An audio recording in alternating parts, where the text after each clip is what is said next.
விமானத்தில் முன்பக்க கண்ணாடியில் விரிசல் ஏற்பட்டு விமானம் அவசரமாக தரையிறக்கம் செய்யப்பட்டிருக்கிறது. மதுரையிலிருந்து சென்னைக்கு வந்த இண்டிகோ ஏர்லைன்ஸ் விமான முன்பக்க கண்ணாடியில் விரிசல் ஏற்பட்டு அவசரமாக தரையிறக்கப்பட்டிருக்கிறது. கூடுதல் விவரங்களோடு செய்தியாளர் ஜெய்சங்கர் இணைகிறார். விவரங்கள் ஜெய்சங்கர்.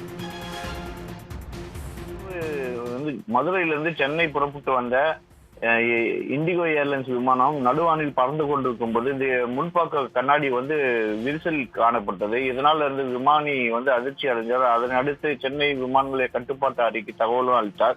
மேலும் அந்த விமானம் இரவு 11:30 மணிக்கு தான் சென்னையில் தரையிறங்க வேண்டும். விமானி அவசரமாக வேகமாக விமானத்தை ஓட்டி வந்தார். இந்த நிலையில் அதற்கான அவசர ஏற்பாடுகள் செய்யப்பட்டு தனியான பகுதியில் அதை நிறுத்தி பாதுகாப்பாக தரையிறங்க ஏற்பாடு செய்திருந்தனர். இந்த நிலையில் அது பாதுகாப்பாக தரையிறங்கியது. இதில் 74 பயணிகள், 5 விமான ஊழியர்கள் உட்பட 79 பேர் பயணித்தனர். இந்த நிலையில் பாதுகாப்பாக அது தரையிறக்கப்பட்ட நிலையில் அந்த விமானிக்கு அதிகாரிகள் மற்றும் பயணிகள் பாராட்டு தெரிவித்தனர். இதனை அடுத்து அந்த விமானத்தில் முன்பக்க கண்ணாடியை மாற்றும் பணி நடைபெறுகிறது.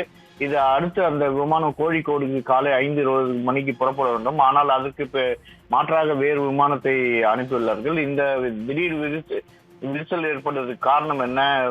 பறவை மோதியதா, இல்ல இது போல பறக்கும் போது ஏற்படும் தொழில்நுட்ப பிரச்சனையால் ஏதாவது ஏற்பட்டதா என விமான நிலைய சிவில் ஏவியேஷன் அதிகாரிகள் விசாரணை செய்து வருகிறார்கள். இதனால் இந்த விமான நிலையத்தில் பெரும் பரபரப்பு ஏற்பட்டது. விவரங்களுக்கு நன்றி ஜெய்சங்கர்.